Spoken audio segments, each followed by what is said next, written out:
Hello and welcome to TTVNEWS broadcasting on TayNinhTV newspaper and radio television with some latest events in TayNinhTV province and across the country.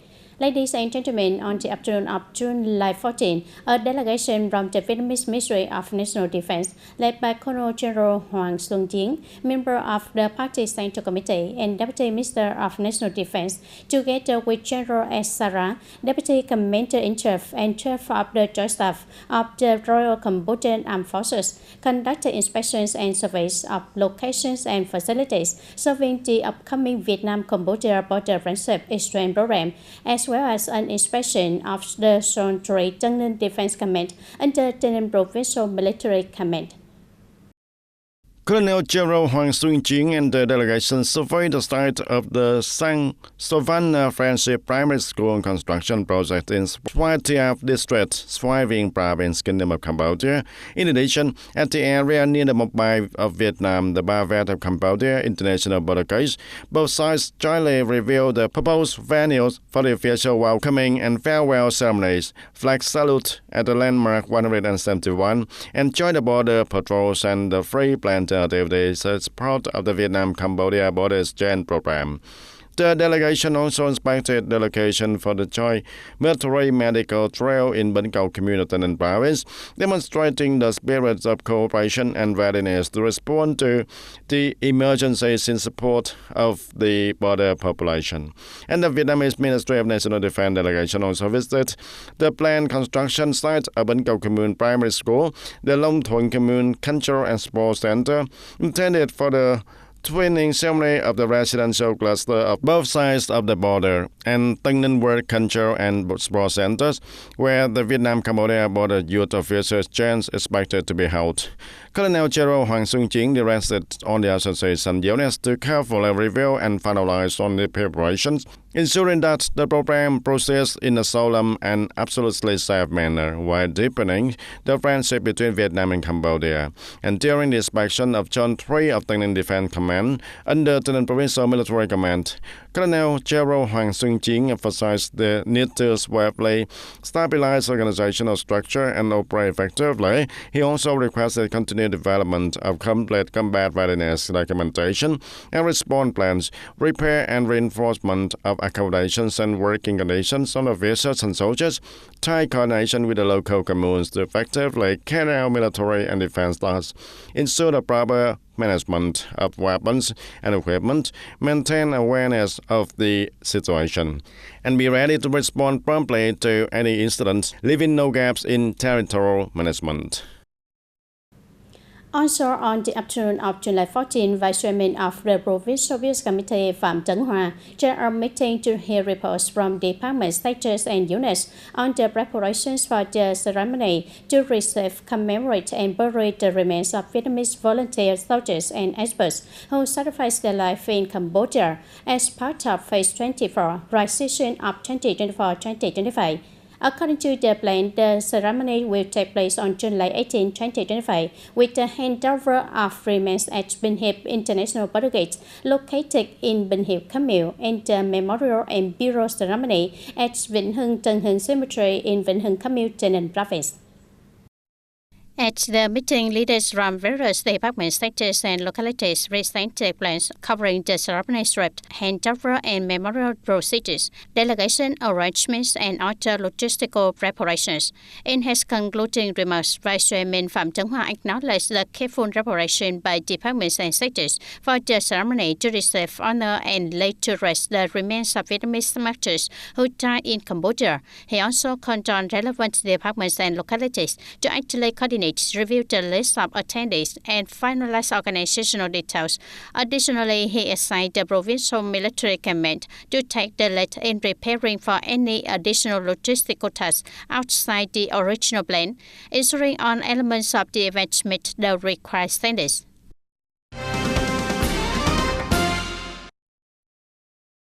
And according to the Department of Agriculture and Environment, in the remaining months of the year, the department will focus on measures and solutions to strive for a growth rate of 4% or higher in the Sector 1, contributing to the province's overall goal of achieving double-digit economic growth. In the first 6 months of the year, thanks to the close attention and direction in implementation, the Sector 1 of the province grew by 4.5% compared to the same period last year. Many of the province's key products have leverage their strengths and significantly contributing to the overall economic growth of the province. And to realize the target of at least 4% growth in the Sector 1 in the remaining months of 2025, the Department of Agriculture and Environment will continue to guide production development in line with the restructuring of agricultural sector towards increasing added value and sustainable development.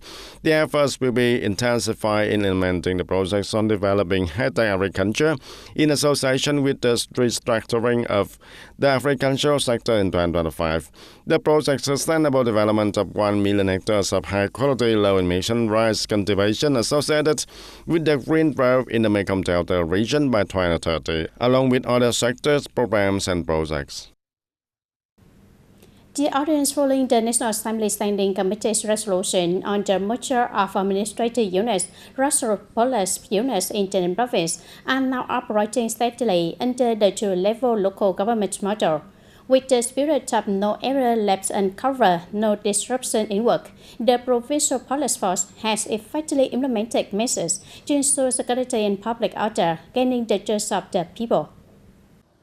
Immediately after the administrative units were merged, the police force in Kung Yu Commune quickly assessed and reviewed the security and order situation across the entire area. They also closely coordinated with local authorities to assess citizens and handle administrative procedures, especially those related to residence, ID cards, and digital identification. I was welcomed at the guidance desk. The staff were very helpful. Even before I asked, they were already asking what I needed. Seeing new officers and officers working with such dedication makes me really satisfied. As a large area with a population of nearly 80,000 and home to several major industrial zones, Kung Yu faces various security and public order challenges. However, thanks to the proactive and strong efforts of the commune police, the local security situation has remained stable and well managed. We focus particularly on reinforcing and assigning forces to cover on security sectors. Secondly, we launched intensive patrol and breakdown campaigns to secure the entire commune area, leaving no gaps, no surprise, especially to promptly suppress crime and social evils. Meanwhile, in Long An World, the central urban area of TayNinhTV, the risk of crime and social issues is even higher. To proactively tackle this risk, the World Police have deployed round-the-clock patrol slips covering on areas, enabling quick detection and handling of complex security situations. This effort has helped reinforce public confidence and ensure peace of mind for residents. Especially at night when people see patrol teams out in force, they feel much more at ease. Thanks to that, social crimes have also decreased, allowing people to live more peacefully. With a clear operational approach, the TayNinhTV police force not only ensures smooth administrative management, but also plays a vital role in maintaining public security and order. Their efforts provide a solid foundation for continued local socio-economic development in this new phase.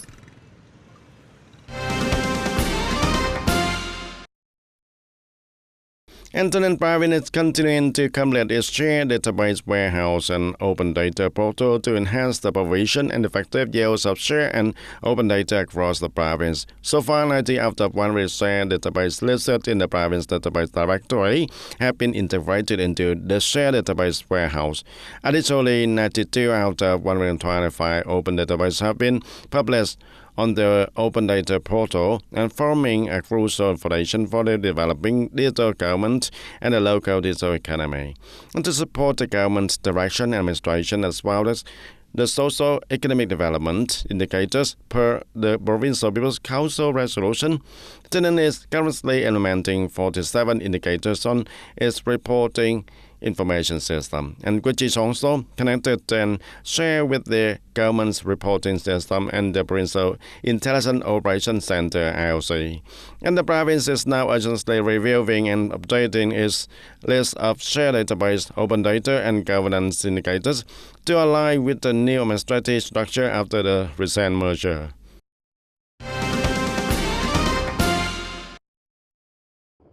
Budget management in TayNinhTV continues to show positive results as total state budget expenditure has exceeded 23.4 trillion Vietnam dong, reaching over 67% of the target assigned by the central government and 66% of the estimate approved by the Provincial Business Council.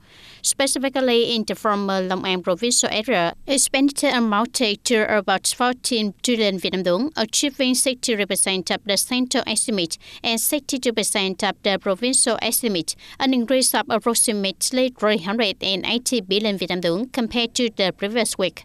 In the former TayNinhTV provincial area, spending was about 9.4 trillion Vietnam dong, reaching 74% of the central estimate and 72% of the provincial estimate, an increase of nearly 780 billion Vietnam dong. Accelerating disbursement has contributed to ensuring the progress of public investment projects, recurrent expenditures, and supporting socio-economic development goals, especially important as the newly reorganized province are just following administrative unit consolidation.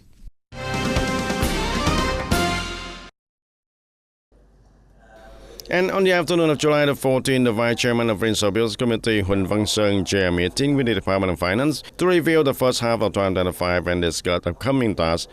The department, with 9 specialized divisions and 1 affiliated center, achieved notable results, including advising on the provincial 2025 Social Economic Development Action Plan and setting economic targets. TayNinhTV GDP growth is estimated at 9.63% and the highest first half growth rate from 2021 to 2025, and state budget revenue is stated for 29.5 trillion Vietnam dong, reaching nearly 80% of the central target and up to over 140% compared to the same period in 2024. The Vice Chairman praised the department's efforts and urged continued innovation, self-reliance, and determination to achieve the GN goals. The audience, as previously reported, around 6 a.m. on July 12, residents living near the upstream section of a canal in Ninh Thuận Quarter, Bình Minh World, TayNinhTV province, were alarmed by a strong foul odor rising from the water. Shortly afterward, large numbers of fish were seen floating to the surface, belly up, covering the canal. By around 9 a.m., dead fish has continued drifting downstream along TayNinhTV Canal, prompting locals to notify authorities in TayNinhTV World for investigation. When I came out in the morning, there were fish floating everywhere, washed on over the canal. The water smelled awful. Still this, I can't stand it. I think they destroy something at night because we only saw the fish death in the morning. Sometimes they sneakily destroy when no one's watching. Previously, they used to release it during the day, so at least we could salvage something, but now they do it at night. When we received reports of fish dying in TayNinhTV Canal, the People's Committee of TayNinhTV World directed the Infrastructure and Urban Economics Office to coordinate with the Center for Public Service Provision to conduct inspections at 5 points: Thái Hòa Ridge, Quang Ridge, Bến Dâu Ridge, and Măng Ridge. At each of these locations, we observed fish either floating in the canal or caught in branches or water hyacinths along the banks. Residents near Thái Hòa Ridge reported that between 4 and 5 a.m., the canal water became more turbid and smelled worse than usual. Dead fish were seen drifting downstream. The affected species include silver carp, whitefish, catfish, and small emerald catfish. Yesterday afternoon, we probably collected 100 to 200 kilograms. This time is a lot worse than usual. We noticed it starting just yesterday. On the morning of July 12, the Department of Agriculture and Environment also coordinated with relevant units and upstream localities to survey and collect surface water samples from TayNinhTV Canal. Along with automatic water monitoring data, the samples are now being analyzed to determine the cause of the fish death.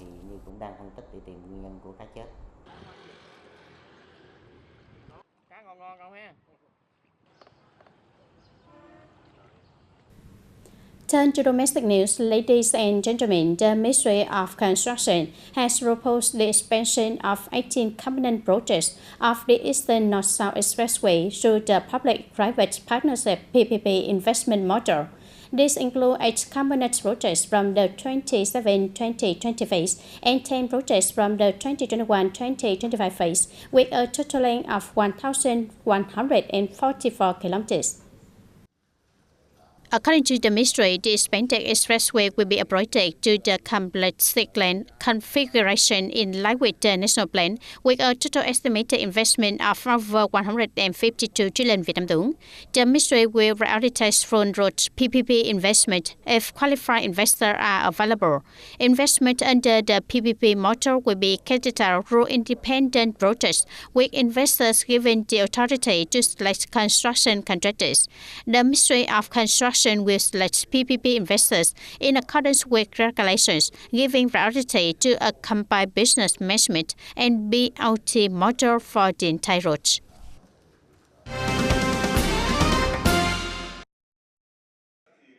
At the 47th session of the World Heritage Committee held in Paris, UNESCO officially adopted a historical decision, the adjustment of the boundary of the Phong Nha Kẻ Bàng National Park World Natural Heritage Site to include Hin Nam Non National Park in Laos. This marks the establishment of the first transboundary World Heritage Site named Phong Nha Kẻ Bàng National Park and Hin Nam Non National Park. This historically significant decision was made based on three key UNESCO criteria, including geological and geomorphological value, ecosystem value, and biodiversity value. It represents not only a major achievement for both countries, but also a powerful testament to the strength of international cooperation in the conservation of natural heritage.